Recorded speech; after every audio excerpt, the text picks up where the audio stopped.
फर्जी किसान आंदोलन के नाम पर सरकार को ब्लैकमेल कर रहे लोगों को अब केंद्र सरकार ने निश्चित कर दिया है कि 3 कृषि बिल को वापसी करने का जो कदम था उन्होंने उठा लिया, क्योंकि इसमें राजनीतिक पार्टियां भी इसको काला कानून बता रही थी और एक टकराव की स्थिति पैदा करना चाहती थी।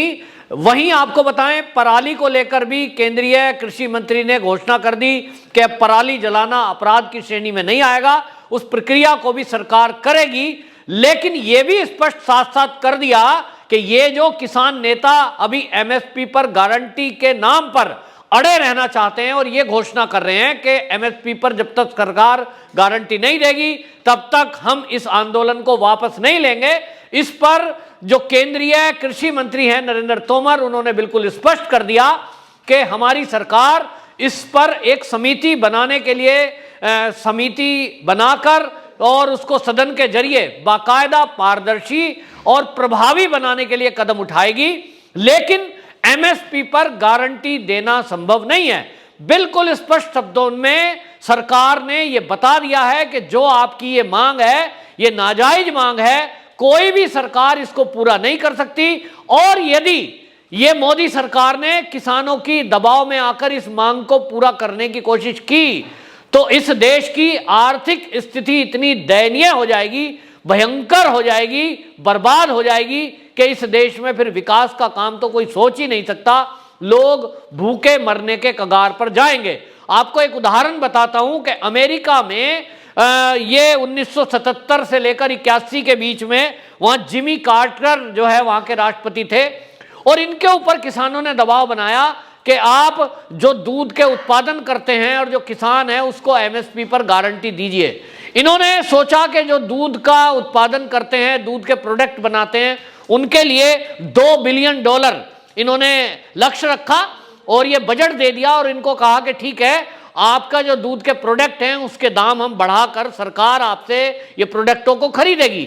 उसका नतीजा ये हुआ कि थोड़े ही दिन में 6 महीने के अंदर आते आते दूध के दाम बढ़ गए, चीज बनाकर किसान बेचने लगे, क्योंकि गाय ऐसी थी अमेरिकन नस्ल की, एक ही गाय 35 से 40 लीटर दूध दे रही थी और ऐसा लोगों ने दूध के लिए फिर गाय को पालना शुरू कर दिया जो अधिक दूध दें। अब दूध को कैसे बेचें, तो इसीलिए उन्होंने चीज बनाकर बेचना शुरू कर दिया और सरकार जो खरीद सेंटर थे उनके पास चीज का भंडार खड़ा हो गया, पहाड़ खड़ा हो गया, रखने की प्रॉब्लम आई और अल्टीमेटली हाहाकार मच गया, क्योंकि दूध के प्रोडक्ट, चीज के प्रोडक्ट, चीज और बाकी प्रोडक्ट वो आसमान छूने लगे। अल्टीमेटली 6 महीने के अंदर ही इस फैसले को वापस लेना पड़ा। अगर इसी तरह भारत में एमएसपी पर गारंटी देने की बात आई तो पहले यह समझना होगा कि ये जो फर्जी किसान नेता हैं और इनके साथ साथ मैं देख रहा हूं सोशल मीडिया पे भी कोई लोग इस तरह की बहस करते हैं। कोई सोशल मीडिया पर ये जो किसान नेता तो फर्जी हैं, इनका तो मकसद है हंगामा खड़ा करना, मोदी को घेरना और 2024 में मोदी जी बदनाम हो जाएं। जो इन्होंने ये कहा है कि 2022 तक हम किसानों की आय डबल करना चाहते हैं, आप देखिए किस चालाकी के साथ सुप्रीम कोर्ट के माध्यम से इन किसान नेताओं ने ये तीनों कृषि बिल वापसी कराने के लिए उस पर पहले स्टे कराया। अब जब कानून लागू ही नहीं हुए तो आय डबल होने का जो सपना मोदी सरकार ने देखा था, किसानों को लाभ देने का सपना और संकल्प जो लिया था, वो पूरा होता तो कैसे। लेकिन आज राकेश टिकैत कहते हैं कि 2022 तो आ गया, जनवरी तो आ गई, अब तो 30 दिन बचे हैं, अब तो सरकार का टाइम खत्म और इसलिए हमारी एक मांग अब यह भी आ गई कि आय डबल करो तब आंदोलन खत्म करेंगे। यानी इनका मकसद है कि लगातार कोई ना कोई ऐसा विवाद पैदा करना जिससे इनको बहाना मिले 2024 तक इस आंदोलन को खींचने का, और भरसक कोशिश ये करेंगे, ऐसी बदतमीजियां करेंगे कि सरकार इनके ऊपर बल प्रयोग करे, वरना ये हटेंगे नहीं। एमएसपी पर गारंटी जब तक सरकार नहीं देगी तब तक हम वापस नहीं जाएंगे। ये संयुक्त किसान मोर्चे ने कई बार इस मांग को दोहराया है, लेकिन इसके पीछे जो है चीन की चाल है और वो चाहता है कि सरकार दबाव में आए और कुछ फसलों पर अगर गारंटी दी तो निश्चित रूप से 100% भारत की आर्थिक उन्नति की जो बयार बह रही है, जो हाईवेज बन रहे हैं, जो रोड बन रहे हैं, जो हमारी सेना के पास फाइटर प्लेन आ रहे हैं, वो सब बंद हो जाएगा और केवल ये बस एमएसपी पर गारंटी के तहत सरकार के पास जो टैक्स से पूरा पैसा आता है वो सब का सब ये फसलों के लिए जाएगा।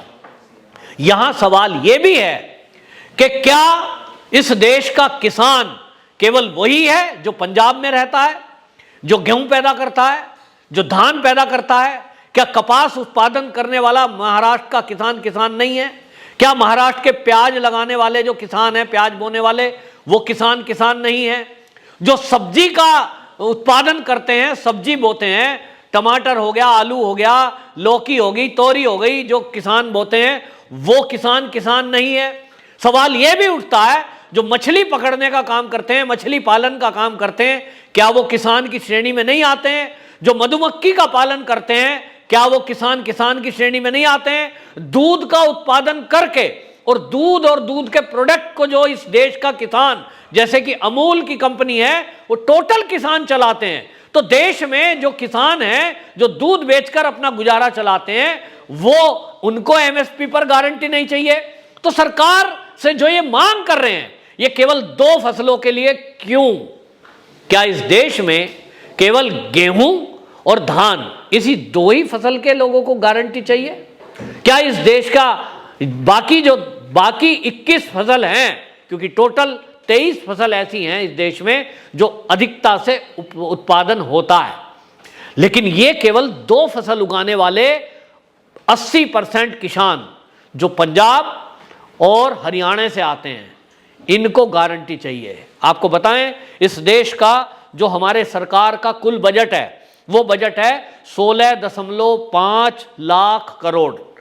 जितने टैक्स हैं, उन टैक्सों के जरिए जो भारत सरकार के पास पैसा आता है, 16.5 लाख करोड़ रुपए इकट्ठा होता है साल में। और अगर सरकार ने 23 फसलों पर गारंटी दी एमएसपी की, तो सारी फसलों की जो खरीद सरकार को करनी पड़ेगी, उसमें लगभग 17 लाख करोड़ रुपए का खर्चा आएगा। यानी 0.5 लाख करोड़ रुपया, 0.5 लाख करोड़ रुपया सरकार के पास और कम पड़ेगा। सारा जितना टैक्स से पैसा आया वो खत्म केवल फसलों की खरीद में। बाकी ये देश क्या करेगा, कैसे करेगा, ये जरा राकेश टिकैत और उनके जो बाकी लोग हैं पहले ये समझाएं। दूसरी बात, सवाल ये भी है कि ये जो किसान हैं, कुल बजट का 85% इस एमएसपी पे ही खर्च हो जाएगा। 15% बचा, उस 15% में चीन से रक्षा करेंगे, सेना को देंगे, या बाबुओं को देंगे, या गरीब का पेट भरेगी सरकार, क्या करेगी?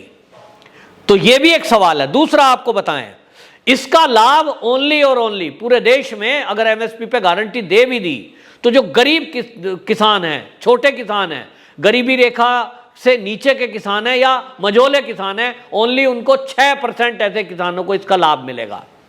94% एमएसपी पर गारंटी देने के बाद 94% वो किसान है जिसमें बड़े किसान हैं, 100 बीघा, 500 बीघा, 1000 बीघा। और आपको बताएं 80% किसान उसमें वो हैं जो पंजाब में रहते हैं। 14% पंजाब और हरियाणा के किसान अगर दोनों मिला दें, मात्र 14% किसान बाकी देश का है जो एमएसपी पर गारंटी का लाभ लेने के काबिल बनेगा।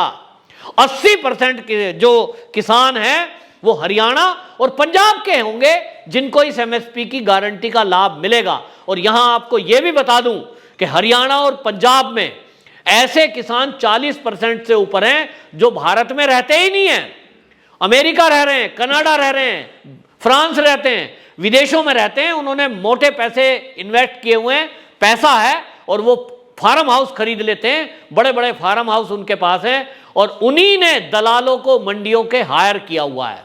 वही लोग फंडिंग कर रहे हैं इस किसान आंदोलन को, क्योंकि ज्यादा लाभ उन्हीं को मिलना है। तो सवाल यह है कि आज जो ये फर्जी किसान नेता आंदोलन को चला रहे हैं, जो एमएसपी पर गारंटी चाह रहे हैं, क्या ये उन्हीं के लिए बैटिंग कर रहे हैं जो हरियाणा और पंजाब के कुल किसानों का 80% है? तो 14% जो किसान भारत के अंदर अलग से रहता है, वो मधुमक्खी पालन करने वाला हो, वो कपास पैदा करने वाला हो, वो प्याज लगाने वाला हो, वो टमाटर पैदा करने वाला हो, वो आलू बोने वाला किसान हो, वो दूध बेचकर अपना गुजारा चलाने वाला किसान हो, वो समझे कि ये जो फर्जी किसान नेता हैं ये किस तरह से केवल और केवल अपना फायदा सोच रहे हैं, बाकी किसी फसल का जिक्र नहीं कर रहे। और सरकार यदि सारे किसानों को गारंटी दे एमएसपी पर, तो इस देश का बंटाधार होना तय है। पैसे ही सरकार के पास नहीं है। और अगर वो बाकी किसानों को छोड़ दे, बाकी जो 21 फसलें हैं उनको छोड़ दे और गारंटी केवल गेहूं और धान पे दे, तो इससे बड़ा पक्षपात देश के किसानों के साथ हो नहीं सकता। और इसीलिए ये एक टिपिकल काम है। लेकिन आपको जैसा मैंने पहले कहा, ये चीन के इशारे पर ऐसा एक मुद्दा दे दिया गया है जिसके नाम पर किसानों को बरगलाया जा सके और इस आंदोलन को 2024 तक चलाया जा सके, ताकि मोदी जी को 2024 में यह कहकर घेरा जाए कि हमने देखो पहले ही कहा था। मोदी जी तो वादा खिलाफी करते हैं, किसानों का जो आय है वो आज भी डबल नहीं हुआ, क्योंकि जब आंदोलन चलता रहेगा, कृषि बिल वापसी हो गए, एमएसपी पर गारंटी नहीं होगी, और यदि गारंटी या रेट बढ़ाने की कोशिश की, सरकार की अर्थव्यवस्था चकनाचूर हो जाएगी और चीन का कब्जा सहज रूप से फिर भारत पर हो सकेगा। क्योंकि विदेशियों की चाल, जब अंग्रेज 1947 में भारत को छोड़कर जाने को मजबूर हुए, जी हां वो मजबूर हुए, उन्होंने तभी तय किया कि अगली बार आएंगे तो छुपकर आएंगे और आर्थिक गुलाम भारत को बनाएंगे। उसी की चाल को कामयाब करने के लिए ये फर्जी किसान नेता दिल्ली में बैठे हुए हैं, सरकार को ब्लैकमेल करने की कोशिश कर रहे हैं, बाकी किसानों को झूठ बोलकर बरगला रहे हैं। लेकिन इस वीडियो के माध्यम से देश के किसानों को समझना होगा, अर्थशास्त्रियों की यह जिम्मेदारी है कि वो देश की जनता को समझाएं कि ये जो किसान आंदोलन के नाम पर एमएसपी की गारंटी मांग रहे हैं, इनका असली मकसद है देश की अर्थव्यवस्था को बर्बाद करना। और बाकी देश की जनता से मैं कहना चाहूंगा कि इस वीडियो को हर किसान तक पहुंचाएं, हर जनता तक पहुंचाएं, ताकि ये जो फर्जी किसान नेता चीन के टूल किट पर काम कर रहे हैं और जो भी राजनीतिक पार्टियां इस फर्जी किसान नेताओं के पक्ष में बोल रही है, 3 कृषि बिल वापसी कराने को लेकर जिद पे अड़ी थी, 3 कृषि बिल को काला कानून बता रही थी, उनकी चाल को भी समझा जा सके और उनके चेहरे से नकाब उतारा जा सके।